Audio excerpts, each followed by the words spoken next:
بسم اللہ الرحمن الرحیم۔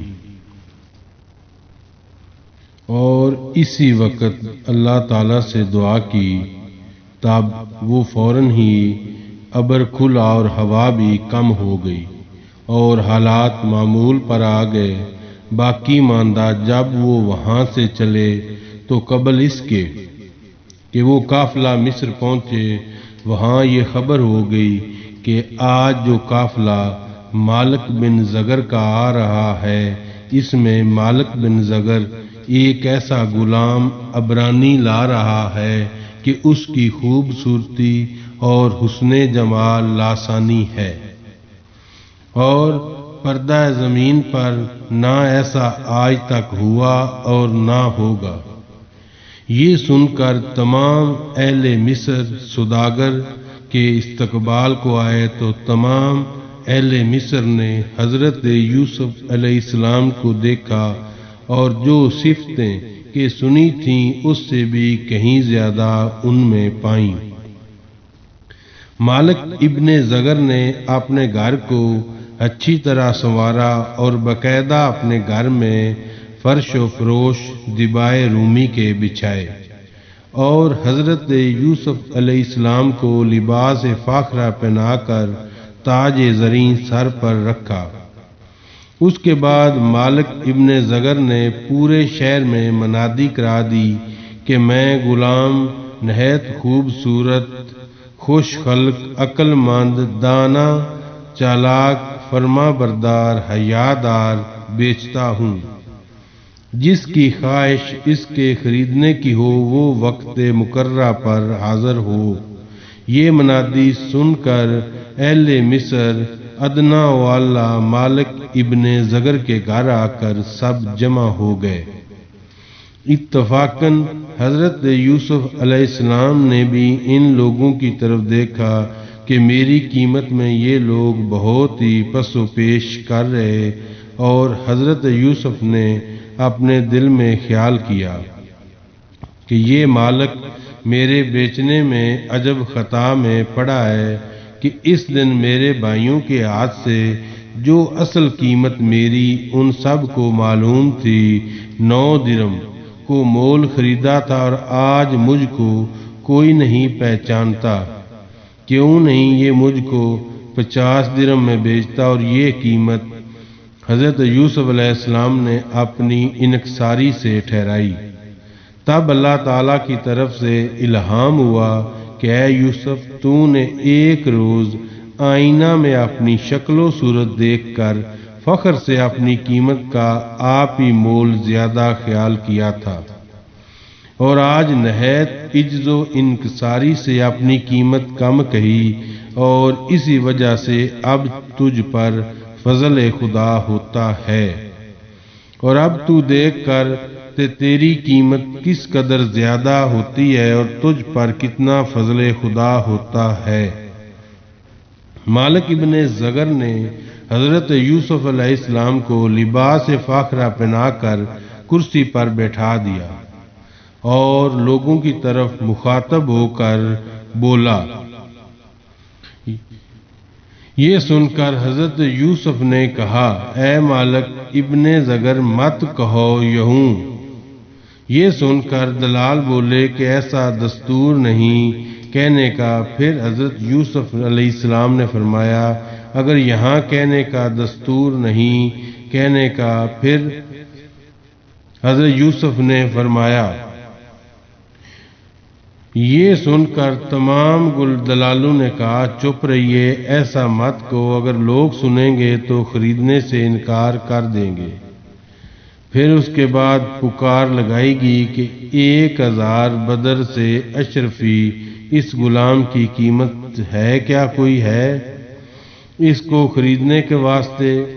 اور لغت میں بدرہ کہتے ہیں ایک تھیلی کو، جس میں 1000 درم بھی ہوتے ہیں اور 10,000 درم بھی ہوتے ہیں، اور 7000 دینار کو بھی کہتے ہیں۔ اور اب آپ حضرات خود ہی گن لیجئے کہ کتنی قیمت ہوئی، اور ساتھ ہی یہ بھی کہا گیا کہ 7000 عقد مردریاد اور 1000 جامہ اطلس رومی اور 1000 قصب یعنی مصری جامہ اور 1000 اونٹ بغدادی اور 1000 گھوڑی عرب مازین و لگام زریں کے اور 1000 لونڈیاں رومی اور 1000 غلام ختامی اور 1000 شمشیر چاہیے۔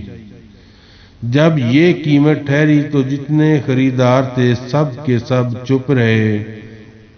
عزیز مصر نے جو مصر کا بادشاہ مختار کل تھا، اس نے دونی قیمت ادا کر کے حضرت یوسف کو لے لیا اور اپنے محل میں لے جا کر زلیخا کے حوالے کر دیا۔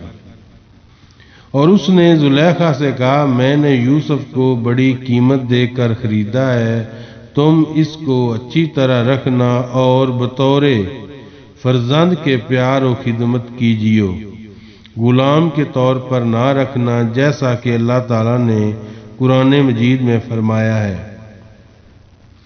اور کہا، جس نے خرید کیا اس کو مصر سے اپنی عورت کو آبرو سے رکھ، اس کو شاید یہ ہمارے کام آئے یا ہم اس کو اپنا بیٹا بنا لیں۔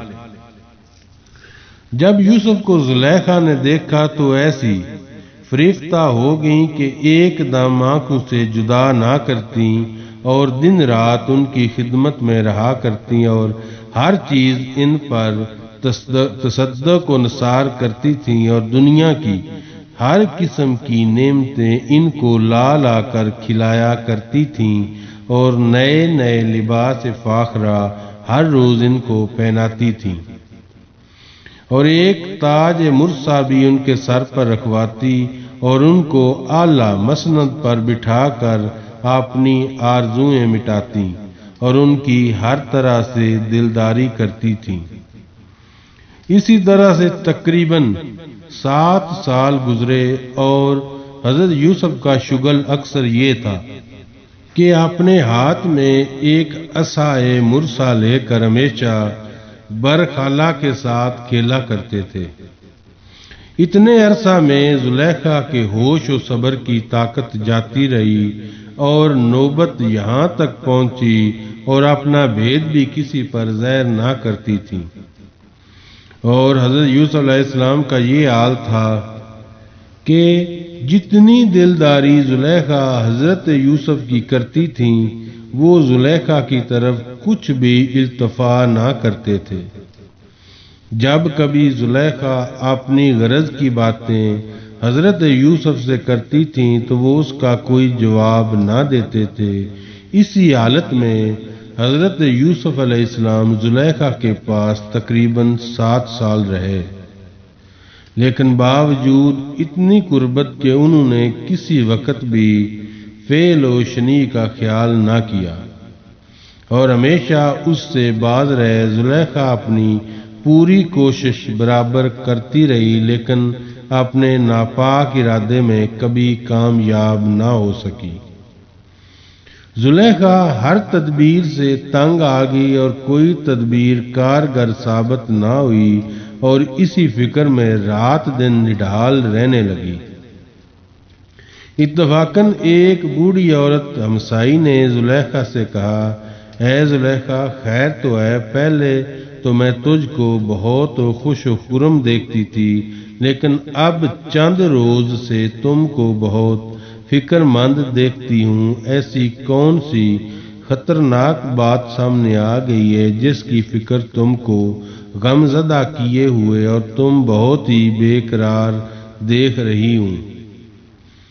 اس غم و فکر میں تیری صورت بھی تبدیل ہو گئی ہے، آخر اس میں کیا ماجرا ہے؟ نہایت دبی ہوئی آواز میں زلیخا اس بوڑھی عورت سے بولی کہ ایک غلام عبرانی کے عشق نے مجھ کو رنج و غم میں ڈالا ہے اور اس نے اپنے عشق میں ایسا پھنسا دیا ہے کہ میں ہر وقت اس کے چہرے کو دیکھتی رہتی ہوں، لیکن فی الحقیقت وہ ایسا سنگ دل ہے کہ میری طرف ایک نظر بھی دیکھتا اور نہ کچھ بولتا ہے۔ میں تم سے پوچھتی ہوں اے میری خالہ اس کا کیا علاج کرنا چاہیے؟ زلیخا کے اصرار پر وہ بڑھیا بولی کہ اے زلیخا، میں تجھ کو ایک صورت بتاتی ہوں، اگر اس کو عمل میں لاؤ گی تو تمہارا مقصد پورا ہوگا اور تمہاری جو دلی تمنا ہے وہ بھی پوری ہوگی، مگر اس میں خرچ ہوگا۔ اس بات کو سن کر زلیخا نے کنجی خزانے کی کفل خزانے کا اس کے حوالے کر دیا، پھر اس خزانے سے رقم خطیر لے کر ایک ہفت خانہ منقش طلہ کاری کا خوشنما اور دلچسپ بنایا گیا، اور اس کے در و دیوار، چھت، پردے، فرش و فروش تک طلہ کاری کے اور صورت یوسف زلیخا کی ایک جگہ بہم تصویر کھینچی، اور وہ ہفت خانہ ایسا بنایا گیا کہ اس میں کوئی جگہ ان دونوں کی تصویر سے خالی نہ تھی، اور زار بفت مشجر کپڑے سے تمام گھر آراستہ کیا گیا، اور اس میں تخت زریں بھاری مکلل جوار کا اس مکان میں رکھ دیا گیا، اور فرش بھی گو نہ گوں بچھوائے اور عنبر کی خوشبوؤں سے بسایا گیا، الغرض سباب بادشاہی ہفت خانہ میں سب موجود تھے۔ بالآخر زلیخا مباشرت کے ارادے سے حضرت یوسف کو اس کے اندر لے گئی اور ان کی منصیت پر کمر باندھی تمام مکان کے دروازے مقفل کر دیے گئے، اور پھر حضرت یوسف کو ساتھ لے کر بیٹھی۔ حضرت یوسف نے نظر کر کے دیکھا کہ ہفت خانے کے در و دیوار، چھت و پردے، فرش و فروش پر تمام تصویریں دونوں کی آویزاں ہیں، اور تمام مکان میں خوشبو سے معطر ہو رہا ہے۔ جس طرف نظر کرتے تو دیکھتے کہ صورت اپنی اور زلیخا کی آویزاں ہے۔ یہ دیکھ کر حضرت یوسف نے سوچا کہ شاید یہ کچھ راز ہے جس کی وجہ سے یہ سب کچھ کیا گیا ہے۔ چنانچہ حضرت یوسف نے معلوم کیا کہ میرے لیے کچھ فریب کیا گیا ہے، اور اپنے دل میں پختہ خیال کیا کہ اگر مجھ کو ٹکڑے ٹکڑے بھی کر دیا جائے تب بھی میں اس کے قبضہ میں نہ آؤں گا، اور میں اپنی پاک دامنی پر ہی رہوں گا۔ کہتے ہیں کہ اس وقت حضرت یوسف نے خدا کو یاد نہ کیا، اس لیے شیطان لعین نے ان کے دل میں زلیخا کے واسطے کچھ وسوسہ ڈالا۔ پھر اللہ تعالیٰ نے اپنے فضل و کرم سے ان کو معیشت سے باز رکھا، اور زلیخا اپنے ناپاک ارادے میں کامیاب نہ ہو سکی، جیسا کہ اللہ تعالیٰ قرآن مجید میں فرماتا ہے، اور پھسلا دیا اس کو عورت نے، اور وہ اس کے گھر میں تھا، اپنے جی تھامنے سے اور بند کیے دروازے، اور بولی زلیخا حضرت یوسف سے شتاب کر۔ حضرت یوسف نے فوراً کہا خدا کی پناہ، وہ عزیز مالک ہے میرا، اور میں اس میں البتہ بھلائی نہیں پاتا، اور جو لوگ بے انصاف ہیں وہ ایسا کرتے ہیں۔ اور البتہ عورت نے خواہش کی، اور پھر اس نے بھی خواہش کی۔ جب حضرت یوسف علیہ السلام ہفت خانے میں گئے، زلیخا کی طرف نظر نہ کی، اور آسمان کی طرف دیکھا کہ چھت پر اپنی صورت زلیخا کے ساتھ مصور ہے۔ پھر دائیں بائیں نظر کی، پھر وہی تصویر دونوں کی بہم دیکھی، الغرض تمام گھر میں فقط تصویریں نظر آئیں۔ پھر ناچار ہو کر حضرت یوسف نے زلیخا کی طرف نظر کی، اور زلیخا کو بغور دیکھا، اور اپنے دل میں یقین کرنے لگے کہ افسوس گری نے میرے یہ کام کیا ہے۔ پھر یہ دیکھ کر زلیخا بولی کہ اے یوسف، مجھ پر ایک نظر کر کہ میں مستغنی ہوں اور غموں سے خلاصی پاؤں۔ حضرت یوسف نے کہا میں ڈرتا ہوں کہ قیامت کے دن میرا خدا مجھے زناکاروں میں کھڑا کرے گا، حالانکہ میں پیغمبر زادہ ہوں، اور یہ فعل بعد مجھ سے نہ ہو سکے گا۔ خدا نہ کرے جو میں ایسے فعل میں گرفتار ہوں، کیونکہ میں نے خداوند قدوس کو منہ دکھانا ہے۔ پھر زلیخا بولی، اے یوسف ذرا مجھ پر نظر کر، ذرا آ تجھے گود میں لے لوں اور اپنی چھاتی سے لگاؤں۔ حضرت یوسف علیہ السلام نے کہا کہ مصور کی طرف دیکھ، یہ بال خاک میں ملیں گے۔ پھر زلیخا بولی، کیوں مجھے ستاتا ہے، آرام جان دے۔ آپ نے کہا، مجھے دو باتوں کا غم ہے، ایک تو مجھے خدا کا ڈر ہے اور یہ سب سے بڑا ڈر ہے، اور دوسرے یہ حق عزیز کا ہے، میں کیسے استعمال کروں؟ اور اس نے مجھے ہر طرح سے آرام میں رکھا، میری غیرت تقاضا نہیں کرتی کہ میں ایسی حرکت کروں۔ اس بات کو سن کر زلیخا بولی کہ عزیز مصر سے مت ڈر، میں اس کو زہر قاتل کھلا کر مار ڈالوں گی اور پھر سارے گھر کی سلطنت بھی تم کو دے دوں گی۔ اور تم تو مجھ کو یہ کہتے ہو کہ میرا خدا بڑا رحیم و کریم ہے اور گنہگاروں پر ہمیشہ رحم کرتا ہے، اور میں یہ بھی وعدہ کرتی ہوں کہ اگر تو نے میری خواہش پوری کر دی تو جو کچھ کے گنج و خزانہ میرا ہے یہ سب تیرے خدا کے نام پر صدقہ و کفارہ دوں گی، تب تو تیرا خدا خوش ہو جائے گا اور سارے گناہ بھی معاف کر دے گا۔ یہ باتیں سن کر حضرت یوسف نے فرمایا، اے زلیخا، میرا خدا رشوت نہیں لیتا جو تو ارادہ رکھتی ہے۔ اے زلیخا، یہ تمام خرافات کہلاتے ہیں، مجھ سے ہرگز نہیں ہو سکتے۔